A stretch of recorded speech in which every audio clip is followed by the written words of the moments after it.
It's easy for young people today to feel powerless, and that's not a pleasant feeling. We all know the negative power of peer pressure to get us to do things we don't want to do, but we don't always recognize our positive ability to bring out the best in one another. And when we have Anne's writings in school, her words in school, it's almost unique as far as I know in terms of a child who's represented in her own voice, getting to know her personally in her own words in the curriculum. Nowhere else do I remember in school anybody like that. You're listening to Seeking Refuge, a podcast sharing the human stories of refugees.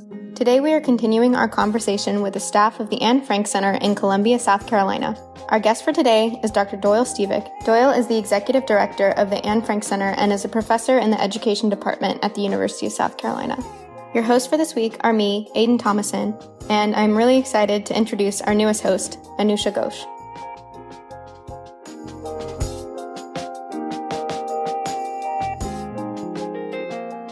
So I think just to start off, could you just introduce yourself, explain who you are, your role here at the Anne Frank Center? Sure. So I'm Doyle Stevick, DoylStevick. I'm the executive director of the Anne Frank Center. I'm also a professor, associate professor of educational leadership in the College of Education. So could you explain a little bit about your introduction to the Anne Frank Center and kind of your original idea behind having the center here? I was studying classics at Indiana University when one of my students turned out to have fallen in with a white supremacist group. And he decided that he should try to start a race war. Ended up shooting 11 people. And that shook up everything I thought I understood about education, about racism. And it started me trying to understand, what kind of education do we need to provide to overcome these prejudices to create a more inclusive society, a safer society. And that started a long journey, but as I was in the process, I was working in Central and Eastern Europe, the lands where the Holocaust took place. And because they had been under Soviet rule for 50 years, they hadn't really dealt with the legacy of the Holocaust and the history. And there was still a fair amount of anti-Semitism. Well, one group was doing better work than anyone else I encountered, and that was the Anne Frank House. They had brilliant educators, and they knew how to come into a place and get people's respect and work with them effectively and invite them to consider re-examining their views in a productive way. That's not an easy thing to accomplish, but their methods were so compelling, I was hoping to bring those here to South Carolina. So we began touring our traveling exhibits in 2013, and just step by step, the relationship grew. The university's partnership with the Anne Frank House expanded. The Anne Frank House director visited, got to know President Pastides. He went and had a private tour there. It put us in a place when this idea was ripe for picking in 2018, when this concept of becoming the official partner of the Anne Frank House and opening a permanent exhibit on campus came up. So I was just wondering, you mentioned that you worked in Europe. Yeah. How does the perception of the Holocaust in Europe differ from that of the perception in the U.S. and South Carolina? It's a great question. So I lived in Estonia, and if you were a farmer in a rural community in Estonia in the late 1930s, your experience of history might have looked like this. The Soviets invaded, took over your country. After a couple of years, the Nazis drove them out, but then the Soviets ended up winning, and you were under Soviet rule for 50 years. Well, if that's your free memory going back to 1939 of how history unfolded, and you know the terror of the Soviet Union from living in it for 50 years, it's easy to start to romanticize that 3-year period when the Nazis drove the Soviets out and imagine that they were liberators.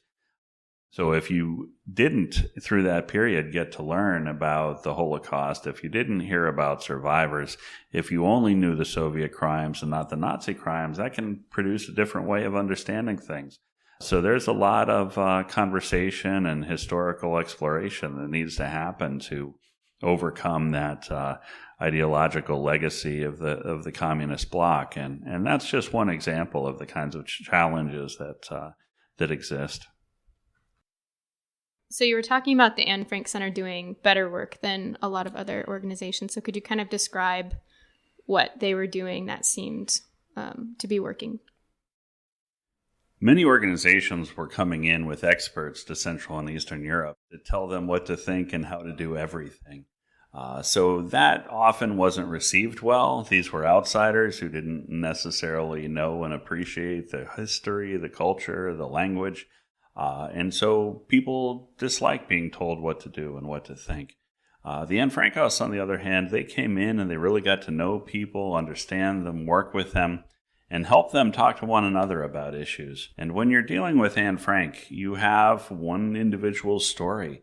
It's not something you necessarily fight over in some kind of loaded ideological way. It's just her own experience.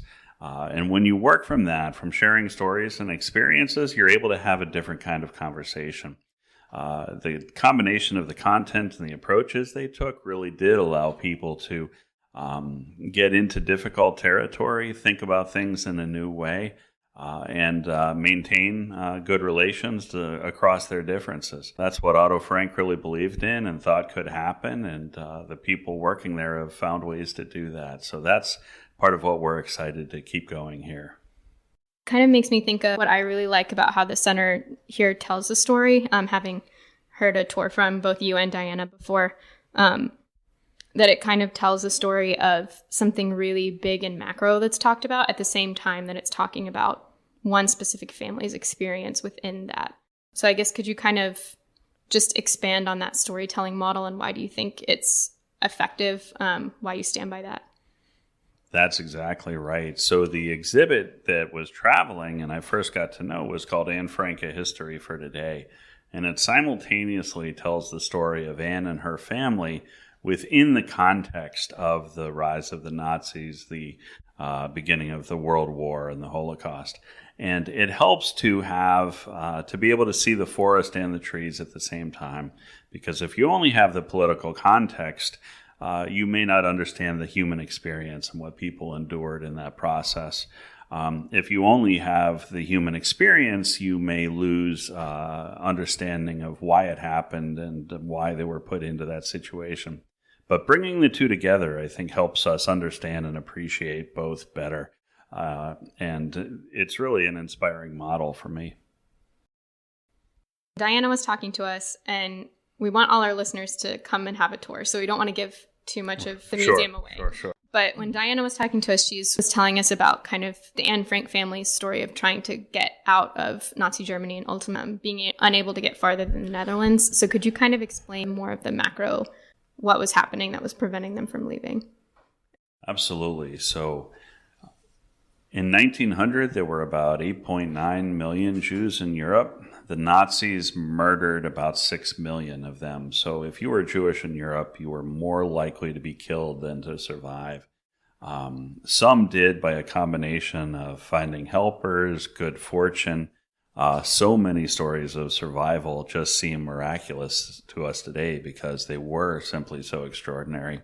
And you take somebody like Otto Frank. He was an industrious, intelligent, committed, insightful person. And he had worked in the U.S. He spoke English. He had personal connections with powerful, wealthy people and family members in the U.S. Despite all of those advantages, he was unable to get his family to safety. That really tells us just what most people were up against when they were confronted with the power of the Nazi regime and its collaborators. So within that context, why couldn't they come to the U.S.? In the aftermath of World War I, we implemented some immigration restrictions. And unfortunately, at the time, there was a feeling among those able to pass laws that some people were more desirable than others. And some of those considered less desirable are often perceived to be white today. But poor people from Europe, Eastern Europe, the Mediterranean, more Jewish people, some Catholics and Slavic peoples, were not welcomed in large numbers. You know, people from Britain were welcome, people from Asia much less so. The immigration restrictions that Doyle is referring to were instituted in the U.S. due to concerns about the sudden flood of refugees in the aftermath of World War I. In 1921, Congress passed a law that capped overall immigration, creating a quota system that limited how many immigrants would be allowed in from each foreign nation. In 1939, the quota allowed for 27,370 German citizens to immigrate to the U.S. In 1938, only a little over 20,000 applications were approved. In 1938, the year of Kristallnacht, more than 300,000 Germans, primarily Jewish refugees, applied for U.S. visas. However, only a little over 20,000 applications were approved. Additionally, the U.S. openly denied visas to any immigrants likely to become reliant on government assistance, further hindering Jewish refugees who had lost almost everything due to anti-Jewish decrees passed after the Nazis came to power. A bill was eventually introduced in Congress that would have admitted Jewish refugee children above the regular quota limits. However, President Roosevelt took no position on the bill, and it died in committee in the summer of 1939. This was probably in part due to the general American public's widespread opposition to taking in Jewish refugees, an opinion apparent in many polls of the time. Now back to Doyle. So with those restrictions in place, it became very difficult to be able to come to the U.S., and that was true around the world, too. Hitler made clear that he didn't want the Jews in Germany, but very few countries said, yes, we want them, we'll take them. And as a result, there were very few people who were able to escape in the ways we hope they could as refugees with protection from other societies. The systematic persecution of Jewish individuals began almost as soon as Hitler came to power with the establishment of many anti-Jewish laws and decrees. These were introduced slowly to keep the civilian population from realizing the extent of the Nazi Party's anti-Semitism. For instance, in 1933, there were public burnings of books by Jews, anti-Nazis, and other individuals considered un-German. Police and courts no longer protected Jewish people, and the Department of Racial Hygiene was founded. Jewish students were excluded from exams in medicine and law, and Jews could no longer participate in the military. Mixed marriages between Jews and German Christians were forbidden, and in 1935, the Nuremberg Laws denied Jewish people basic civil rights. Soon they were denied voting rights and lost their German citizenship. Other senseless anti-Semitic actions range from forbidding Jews to own dogs, cats, and birds, to schools closing, to Jewish children being forced to give up fur coats and woolen items. I was working this summer on a project. It became apparent how something like the Holocaust happens by people being willing to make single systemic decisions. So like making sure that Germans and Jews can't marry, and then making sure that Jewish property is confiscated. So when they're trying to flee, they don't have the ability to. So things like that. Could you kind of maybe expand on how that relates to what ended up happening, and then also kind of how we think about the Holocaust? That's right. Once people are being rounded up, it's often too late to do much. If you're sitting in your window and you see an armed brigade taking Jews from their homes, as many people did, by then it's too late. Deborah Lipstadt, the famous historian who will be here speaking later this month, said the time to stop a genocide is before it starts. And it starts with words. And so when we have opportunities to interrupt these kinds of things, that's our obligation to do so. Now, the question of small decisions contributing gets at the issue of complicity. So who was responsible for what was done? At one level, you can point to the fact that the Nazis came to power through a democratic system and then gained dictatorial powers. Well, in free elections, they typically got no higher than 32% of the vote, once got 37% of the vote. So it's somewhat reassuring to know that typically 2/3 of people were voting against the Nazis for other parties. But that wasn't enough. 6 million people were murdered. And if you think about the number of people it took to carry that out, there were 43,000 camps where people were held, arrested, transported. You had to have the people who conducted the arrests, who figured out where they were, who guarded the jails, who had the transportation running, who ran the trains, who ran the camps. Were there 500,000 people directly involved in rounding up and murdering 6 million people? Was it 1 million, 2 million people? That's 1 million or 2 million people directly involved in murder, and many others that helped to allow them to get in that place. So there was certainly widespread culpability in the Holocaust. And we have to be careful not to say that the Holocaust happened because Hitler hated the Jews. Hitler hated the Jews, and that message resonated with a lot of people. And that's how so many people bear responsibility for what occurred. So I know you and Diana kind of focus a little bit in different ways on approaching the tour. So Diana really focuses on Anne Frank's life and then expanding out from there. And I've noticed that when I've spoken to you, you focus a lot on like the systems and how it impacted them. So could you kind of, I guess, talk about how your like work and teaching styles go together while you're working on this project? Sure. Our staff have a range of different expertise and bring it to their own tours, and that's really gratifying. So Diana, for example, is encyclopedic of her knowledge of Anne, and she worked at the Anne Frank House for 3 years. That's really where her expertise is. Chris has spent years working on the Holocaust itself and anti-Semitism, so he brings that expertise.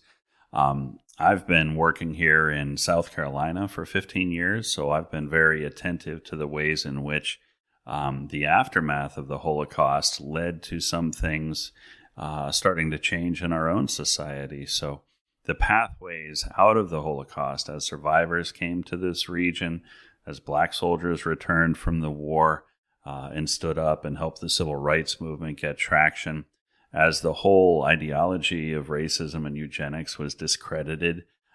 These things all help to put us on the route to dismantling some of our own legal aspects of racism, like the fact that the Army was still segregated until 1948, the segregation of schools until 1954, and the bans against interracial marriage until 1967. So these histories are intertwined in complex ways, both before and after. And I think bringing some of those aspects to the surface is part of what I hope that we can help visitors appreciate. Elaborating on what you're just talking about, your work experience is, how does South Carolina relate to the Holocaust? Because it seems a lot of times people are kind of like, oh, that seems odd that the Anne Frank Center's North American partner is in Columbia, South Carolina, but I don't think it is that odd, and I don't think you would say it's that odd, but can you kind of explain those connections? We're very fortunate that the Anne Frank House picked the University of South Carolina to be its official American partner and home for the only partner site in North America. And it could have gone almost anywhere it wants as such a world-famous institution. But it was a long process. We built up the relationships. We did the work well. We had Otto Frank's stepdaughter come to speak here about 4 years ago, and President Pastides interviewed her. And that event was so powerful and went so well that the Anne Frank House called the next day, delighted by what they heard, and invited me to Amsterdam to talk about a deeper partnership. So when she came, we brought in 2,000 school students, and they got to hear her speak. And these are students who were probably born around 2005. They could live to 2095 and be 90 years old, and 150 years after the Holocaust be able to tell grandchildren. I heard Anne Frank's posthumous stepsister speak in person, and I've got her book. Thanks to a grant from the Anita Zucker Family Foundation, we were able to give a copy of her autobiography to all 2,000 students in attendance. So knowing that we were able in one day to have that kind of impact on young people in South Carolina has been really exciting. And it's that kind of committed, powerful work that we've been doing for years that inspired the house to entrust us with this legacy. I think the kind of like the other part of that question that I wanted to ask is like, what are some of the historical connections of our region with this history? South Carolina has a long and rich Jewish history. That history was further enriched when refugees came from Germany as the Nazis ramped up their persecutions. About 400,000 people, Jewish people, left Germany looking for new places to live. Some came to South Carolina. The survivors in particular ended up settling in many parts of South Carolina and have been critical part of the Jewish community. The children of survivors have played important roles in founding and running institutions like the South Carolina Council on the Holocaust, and altogether these contributions help to make South Carolina a better place. So we're fortunate to have them. As Doyle stated, South Carolina has a rich Jewish history, one that dates back as long as the state itself has existed. South Carolina's economic opportunities and impressive degree of religious tolerance in the 1600s pulled Jewish people to the British colony. In 1749, Charleston's Jewish community chartered one of the first 5 Jewish congregations in America. By 1800, Charleston was home to the largest, wealthiest, and most cultured Jewish community in North America, involving 1/5 of all the Jewish people in the nation. This community produced the first movement to reform Judaism in America. By World War I, Jewish communities in the Midlands and Upcountry had grown large enough to support synagogues. As a result of the Holocaust, America became home to more than half of all Jewish people. South Carolina was a microcosm of the nation in many ways. The class of Jewish merchants had brought a generation of lawyers, doctors, accountants, and professors, shifting the economic niche away from retail. In 1989, the South Carolina Council on the Holocaust was created to provide educational programs about the Holocaust to help prevent such atrocities from occurring again. The council works to honor survivors of the Holocaust and camp liberators who call South Carolina home. In 2018, South Carolina became the first U.S. state to adopt a standard definition of anti-Semitism. This definition, covering harassment, assault, and vandalism, was added as a proviso to South Carolina's annual budget. I know you've been talking about it being a really long process to get this center built. So what's been the payoff of that? What's the reception been like since the center's been open? The feedback we've been receiving is just so heartwarming. For me, I was most concerned, first of all, with how the community rabbis would respond to it. And they would sometimes come after a long day of work, arriving 7:30 in the evening and stay nearly 2.5 hours. They've been so positive and supportive. That's really been gratifying.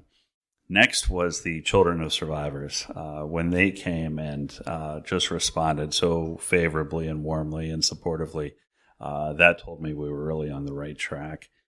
The third group that's really been special here has been all the U101 instructors. So we've been committed to trying to reach every undergraduate we can, starting with the U101 program. And I started by welcoming about 60 of the U101 instructors, and their feedback was just overwhelmingly positive. From there, we've been welcoming students and members of the public whenever we can get spaces between the U101 tours. They've also been very, very positive and supportive. So knowing that people are finding this work meaningful, that's very gratifying and encouraging for us. Throughout your entire experience at the AFC, what would you say is like the kind of tourists that come through the center? Like what communities or cultures do they come from, and how does their background influence their perception of the Holocaust of the AFC when they take a tour? Yeah, terrific question. We haven't had much public visitation yet to be able to answer that fully, since we've only really opened our doors to the public in the last few weeks. But what's amazing to me, spending time in Amsterdam at the Anne Frank House itself, is just the cross-section of people from all over the world who show up and who tour there. I remember meeting a man who translated the Diary of Anne Frank into Dari, which was one of the languages of Afghanistan. And he would travel around Afghanistan with these translations of the diary to take to girls' schools.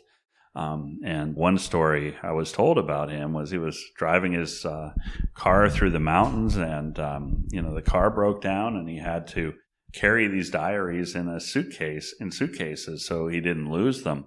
In the course of that, he got frostbite and lost his toes, lugging copies of the diary to share with girls in Afghanistan. This story seems to resonate all over the globe in powerful ways, and they make the trek, those who can, to Amsterdam to see where she did her writing.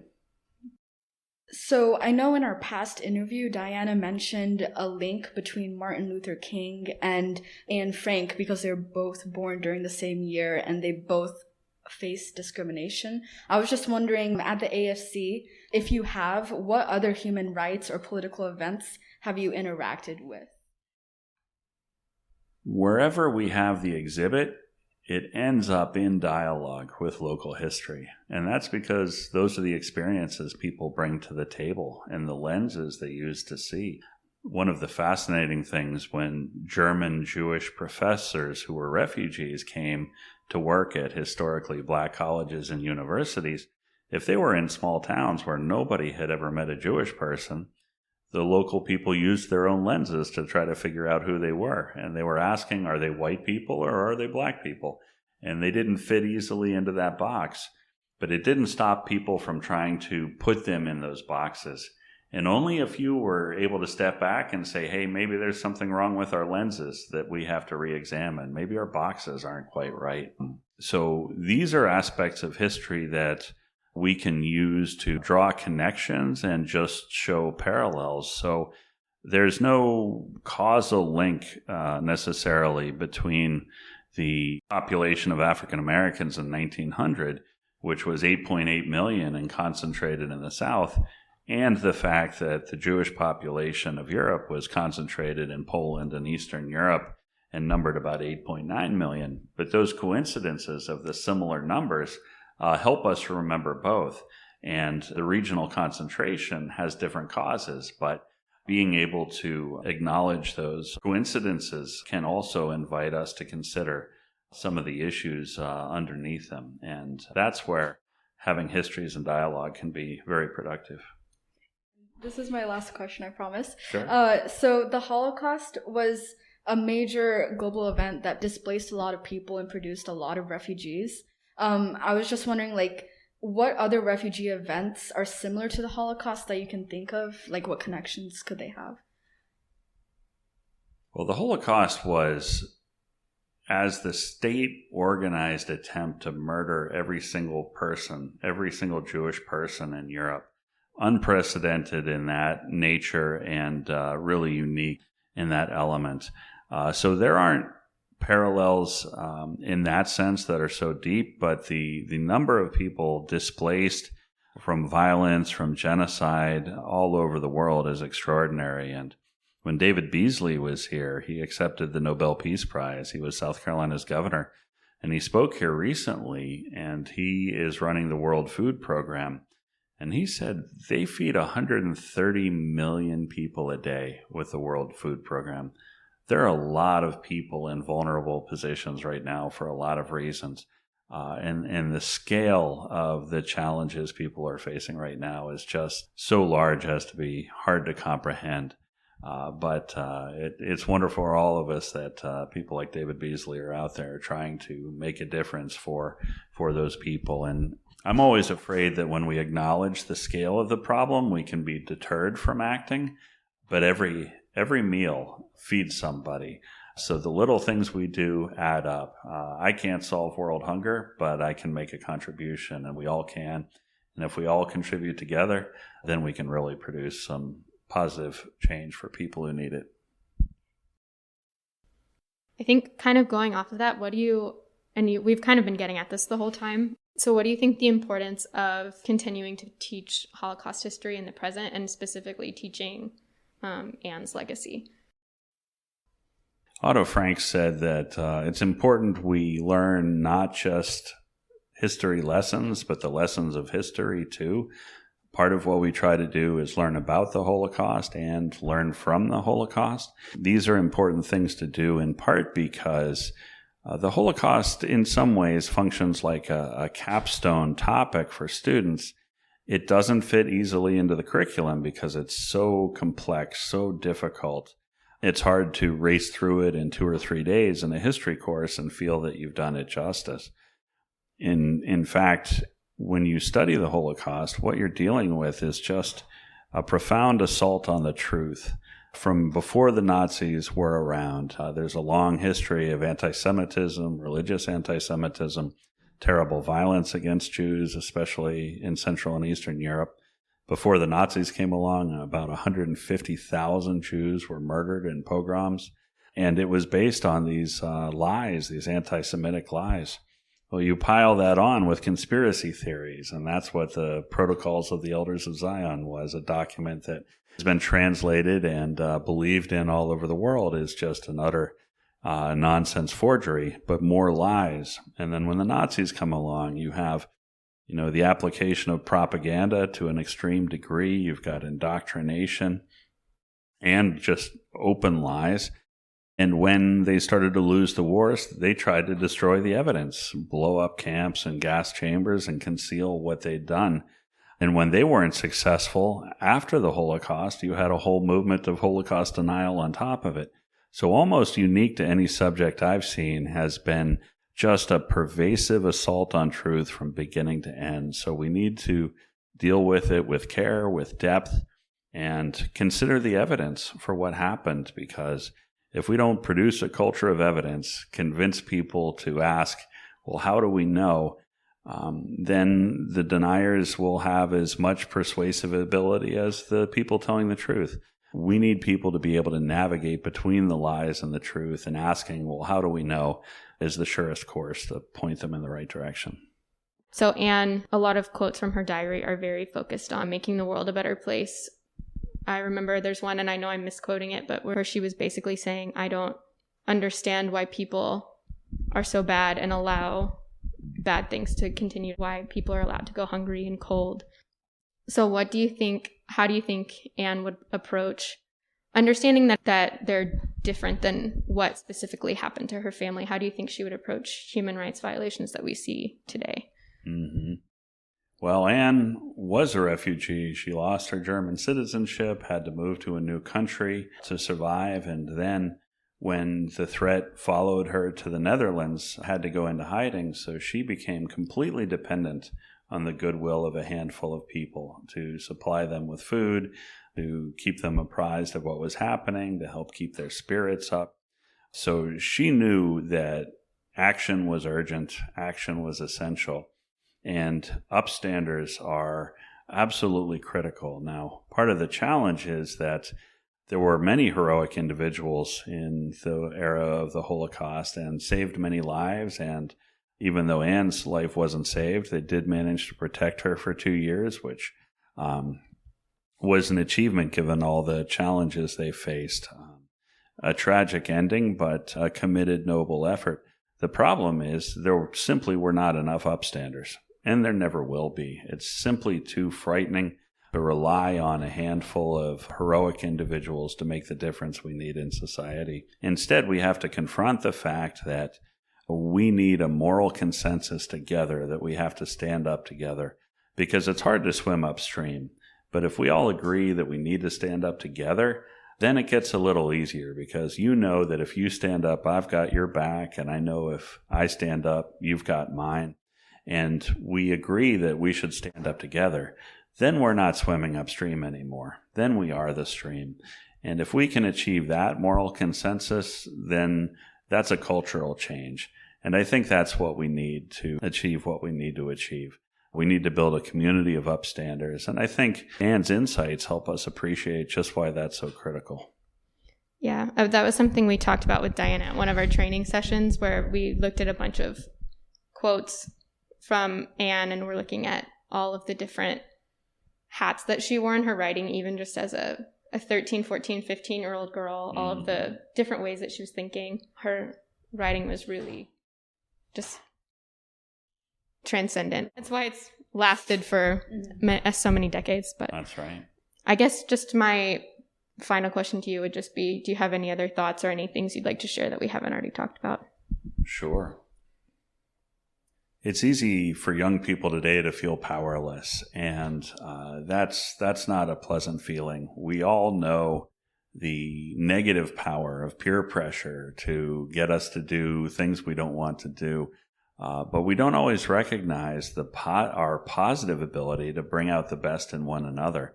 And when we have Anne's writings in school, her words in school, it's almost unique, as far as I know, in terms of a child who's represented in her own voice, getting to know her personally in her own words in the curriculum. Nowhere else do I remember in school anybody like that. I wish we got to know Emmett Till personally the way we get to know Anne. But when you listen to Anne and hear her, you realize that we do have the power to make a positive difference, and it doesn't have to wait till later in life. We don't need an official position. our actions matter right now, our words matter right now, and Anne helps us appreciate that. So I hope that people's encounters with Anne are profoundly empowering, because I think that's part of what she'd love to see as part of her legacy. That was Dr. Doyle Stevick, the Executive Director of the Anne Frank Center in Columbia, South Carolina. The AFC's website is linked in our show notes if you'd like to learn more or take a tour. If you liked this episode, please don't forget to subscribe, rate, and review us in the comments below.